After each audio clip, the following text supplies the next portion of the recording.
Hello, bienvenue. Je pense que si tu as cliqué sur cette vidéo, c'est pas par hasard, c'est que c'est sûrement un message que tu avais besoin d'entendre, donc prends-la comme ton signe. Un petit disclaimer, j'ai écrit cette vidéo l'année dernière et puis j'ai finalement laissé tomber le projet par manque de temps et puis je me suis dit qu'il était trop tard pour la sortir. Je suis retombée dessus il y a peu et je trouve que le message est toujours aussi intéressant et d'actualité et du coup j'avais envie de quand même vous le partager. Donc j'ai un peu adapté le texte et voilà, je vous raconte. En décembre 2022, donc il y a environ 2 ans, à cette même période, j'étais au restaurant avec ma famille pour Noël et j'étais entourée des gens que j'aime le plus au monde et pourtant je me sentais assez seule. L'année avait été très longue car depuis le début de celle-ci, je ne me voyais plus du tout continuer à avancer dans la direction que j'avais entreprise. J'étais aux études depuis 4 ans et je passais ma 2e année en bachelier psycho pour la 2e fois. J'étais perdue et je remettais tout en question. Qu'est-ce que je suis en train de faire de ma vie ? Dans quel but ? Mais finalement, si je me vois pas du tout là-dedans, pourquoi je le fais en fait ? Je me suis complètement perdue à me forcer à continuer, à avancer dans cette voie, alors que je sentais au fond de moi que c'était pas la mienne. Évidemment, je pensais au diplôme, au fait de pas en avoir, comment je pourrais m'en sortir, au fait d'abandonner, qu'est-ce que ça dirait à propos de moi. Donc j'ai passé 2022 en conflit total entre ma raison et mon intuition. Et puis un jour, j'ai eu un déclic. Comme si c'était pas une discussion qui était revenue des centaines de fois avec les gens qui m'entourent et avec moi-même. Mais là, soudainement, ça me paraissait plus qu'évident. Je me suis dit, et pourquoi j'arrêterais pas mes études en fait ? C'est marrant comme parfois dans la vie, on peut te répéter quelque chose des millions de fois, mais tant que t'es pas prêt à l'accepter par toi-même, ça n'a aucun impact. Et à ce moment-là, d'un coup, c'était vraiment la seule option que je voyais, clignotée en lettres majuscules lumineuses dans ma tête. Ça me paraissait vraiment hyper logique. À partir du moment où j'ai pris cette décision en janvier, tout a changé. La première chose qui s'est passée, c'est que je me suis sentie soulagée. Mais quand je dis soulagée, c'est vraiment comme si j'avais un poids énorme que je portais sur le dos depuis des années sans le savoir et que soudainement, on me l'enlevait. Je voyais toutes les possibilités, tout ce que je m'étais pas laissé voir pendant tout ce temps. J'ai découvert une nouvelle Célia, ou plutôt redécouvert l'ancienne Célia qui s'était perdue en chemin. J'ai pas tout de suite su ce que j'allais faire par la suite, mais je me suis laissé un peu le temps. Je me suis ouverte aux possibilités. J'ai passé le mois de janvier toute seule et j'en ai profité pour prendre du temps pour moi. Et surtout pour me reposer, prendre du recul et faire le point. J'ai vraiment bien profité de ce mois. J'ai chanté, j'ai dansé, j'ai ri et j'ai aussi pleuré. Depuis des années, je rêvais de visiter la Corée du Sud. Et j'avais économisé pour un jour pouvoir faire ce voyage sans jamais vraiment oser me lancer parce que voilà, partir toute seule, aussi loin, dans l'inconnu, c'est quelque chose que j'avais jamais fait et je suis quelqu'un d'extrêmement attaché à sa zone de confort. Donc je me pensais pas capable de faire quelque chose de si énorme 100% toute seule. Un jour en février, j'étais sur Google Flights et je vois des billets pour Séoul qui étaient pas si chers. Et là, je me dis, ou plutôt ma sœur me dit, finalement, pourquoi pas en fait. Donc j'en parle à ma mère et elles me disent toutes les deux, lance-toi, t'en rêves. Et donc, le 28 février 2023, 2 heures après avoir vu mon billet sur Google Flights, je le réserve sans trop réfléchir. Le départ en Corée était prévu pour le 11 mars. Donc 2 semaines plus tard. C'est comme ça que je me suis retrouvée à partir toute seule à la poursuite de mon plus grand rêve. Alors comment vous dire qu'en Corée, en l'espace de seulement 2 semaines, j'ai tellement appris sur moi-même. J'ai découvert encore une autre Célia et celle-là, je l'avais encore jamais rencontrée. J'étais hyper sociable, confiante, optimiste et le plus important, j'étais hyper sereine. Je me suis rendu compte que j'étais capable de beaucoup plus que ce que je pensais et que parfois, tout ce qu'il faut, c'est oser se lancer en fait. Là-bas, j'ai fait des super belles rencontres, des amitiés que je garderai pour la vie.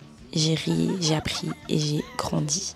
Je savais même pas qu'en un espace de temps aussi court, c'était possible de grandir autant. Ce voyage m'a vraiment fait réaliser beaucoup.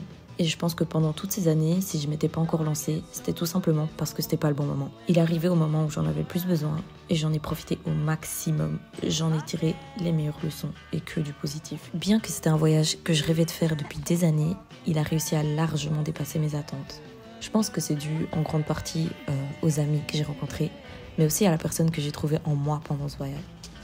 Dans la vie, je suis quelqu'un d'assez passionné et du coup j'ai tendance à soit faire les choses à 100% ou soit ne pas les faire. C'est pour ça que je m'étais sentie si détachée de mes études. Mais là, petit à petit, je retrouvais de la passion dans ma vie. Je commençais à faire des nouvelles activités, tester de nouvelles choses, redécouvrir de l'intérêt aussi pour des hobbies que j'avais un peu laissé tomber et ça me faisait vraiment, vraiment du bien.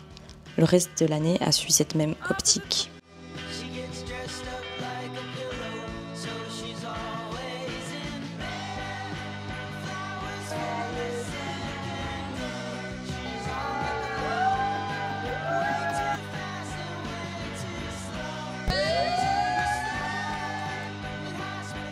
Au début de l'été, au mois de juin, j'ai commencé ma chaîne YouTube sur laquelle j'ai l'objectif de partager ces petits bouts de vie pour laquelle je suis si reconnaissante. Au début, je me rappelle, je devais forcer mes proches à aller voir chacune de mes vidéos pour atteindre les 10 vues. Et maintenant, j'ai des gens qui me suivent, j'ai des commentaires et des retours positifs et ça fait trop plaisir. C'est que le début et j'aimerais bien partager encore plus, surtout par rapport à mes autres passions. Je prévois plein de chouettes choses pour 2025. En plus de mes vlogs de voyage, je voudrais partager mes 2 passions principales, c'est-à-dire la lecture et l'apprentissage de langues étrangères. Donc si ça t'intéresse, n'hésite pas à t'abonner.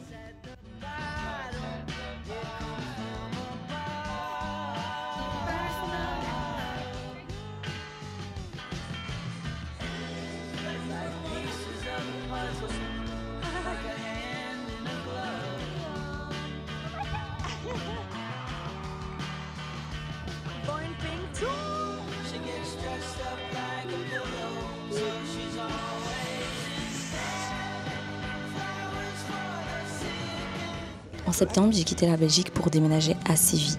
Il était temps pour moi de changer d'air et je suis super contente d'avoir pu le faire dans une ville telle que Séville, qui petit à petit devient ma maison. En octobre, j'ai commencé mon premier vrai job dans une société de traduction. Les langues ont toujours été une passion pour moi et donc c'était l'opportunité parfaite. Ça fait maintenant 1 an et 3 mois que j'y suis et j'ai tellement appris sur le monde du travail et sur moi-même. Ça n'a pas été facile dès le début et j'ai été poussée hors de ma zone de confort encore une fois, mais je suis hyper reconnaissante pour l'opportunité et ce qu'elle m'a apporté. En novembre, j'ai sorti un livre, ou plutôt un journal de lecture avec des challenges et des jeux afin de partager ma passion avec d'autres, motiver et inciter les gens à lire d'une manière amusante. J'ai aussi créé un compte Instagram dédié 100% à la lecture afin de pouvoir partager avec d'autres gens. Au-delà de tout ça, j'ai vécu de trop chouettes choses. J'ai voyagé, j'ai été à des concerts, mais c'est aussi et surtout dans les choses les plus simples que j'ai retrouvé du bonheur. Passer du temps entouré des gens que j'aime, pratiquer mes passions, c'est-à-dire lire, apprendre le coréen, écouter de la musique, faire du montage vidéo. J'ai aussi célébré les gens qui m'entourent, car eux aussi ont accompli de super belles choses et voir le succès des gens que j'aime et les voir eux aussi réaliser leurs rêves, il y a quoi de plus beau finalement.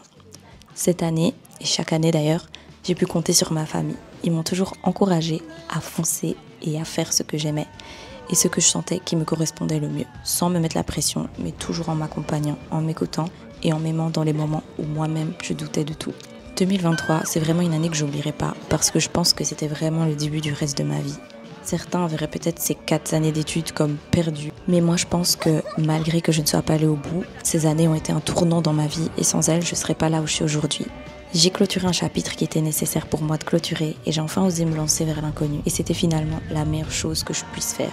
J'en tire 1000 leçons et tellement de bons souvenirs. 1 an après, je peux affirmer avec encore plus de confiance que malgré la peur que je ressentais, j'ai pris la meilleure décision. Et thank God I did.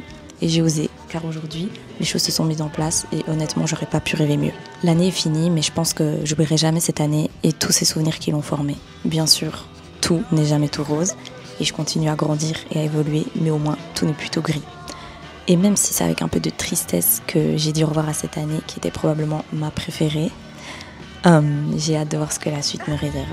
Tout comme en décembre 2022, j'aurais pas pu imaginer où j'en serais aujourd'hui et tout ce que j'ai fait entre. Je pense que l'année à venir sera encore une année pleine de belles leçons et d'encore plus belles expériences. Je pense que si vous devez tirer une chose de cette vidéo, c'est ça finalement. Les décisions les plus impactantes sont souvent aussi les plus effrayantes, mais parfois avoir le courage de les prendre et de s'écouter peut faire toute la différence. Mieux vaut essayer, échouer, se relever et recommencer que de passer à côté de sa propre vie en se demandant constamment « ici ». Parfois, les ralentissements et la chute font partie du processus parce qu'elles nous apportent les clés qu'il nous faut pour mieux réussir. Nouvelle année rime avec nouvelles opportunités et je vous encourage vraiment à les saisir, à prendre des décisions qui résonnent avec vous et de croire en vous et en vos rêves. Toujours. En tout cas, je suis infiniment reconnaissante pour ma vie, ma famille et les autres gens qui m'entourent. Et avec le cœur rempli d'amour, je dis au revoir et merci 2023. Merci de m'avoir écouté jusqu'ici et bonne année.